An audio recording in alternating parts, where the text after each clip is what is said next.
Jupiter is not a planet, not in the way you think it is. Every documentary calls it a gas giant, the largest planet in the solar system, a swirling ball of hydrogen and helium with a famous red storm. That description is so incomplete it might as well be wrong. Because Jupiter is not just sitting there, it is working. It has been working since before Earth existed. And without it doing exactly what it does, in exactly the position it occupies, the planet you are standing on right now would look nothing like it does. This is what Jupiter actually is, and what it is actually doing. Jupiter's mass is 2.5 times the combined mass of every other planet in the solar system. That is not a size comparison. That is a gravitational fact. An object that large, positioned where Jupiter sits, does not simply orbit the Sun. It shapes the orbital architecture of everything around it. In the early solar system, the inner planets, Mercury, Venus, Earth, Mars, formed in a region constantly bombarded by asteroids and comets. The material density was enormous. The collision rate was catastrophic. Jupiter's gravity acted as a sorting mechanism. Objects that crossed into its orbital influence were either captured into Jupiter's moons, flung into the Sun, or ejected from the solar system entirely. The asteroid belt between Mars and Jupiter is not a failed planet. It is the material that Jupiter prevented from becoming a planet. Its gravity kept that region perpetually stirred, preventing accretion, leaving a field of debris rather than a world. And it kept that debris away from Earth. Simulations of solar systems without a Jupiter-mass planet in the outer system consistently show inner planets receiving an order of magnitude more large impacts than Earth has historically experienced. More impacts means less time for life to establish itself. Less time for the complex chemistry that produced every living thing on this planet. Jupiter did not make Earth habitable by doing something dramatic. It made Earth habitable by quietly deflecting things away for 4.5 billion years. The Great Red Spot is the most famous feature on any planet in the solar system, a storm. An anticyclone.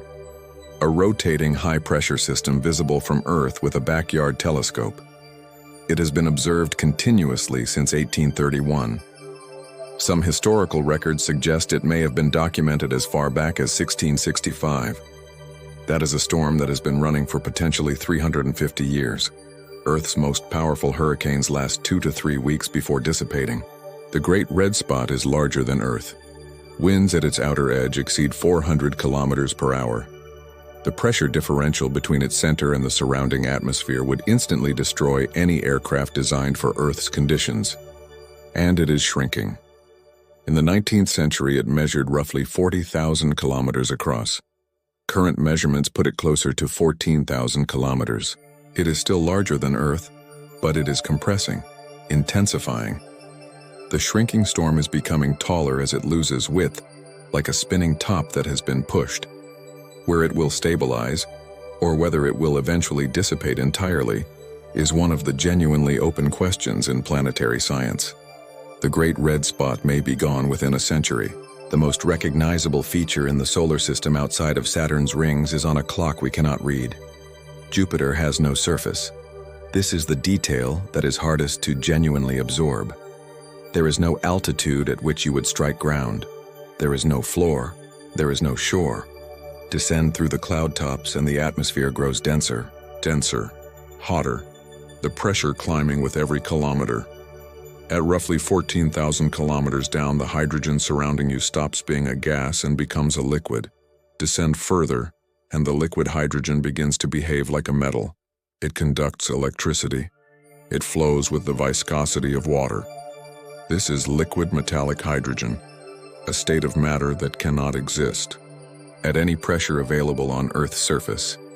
It exists inside Jupiter because Jupiter is large enough to generate pressures that simply have no terrestrial equivalent.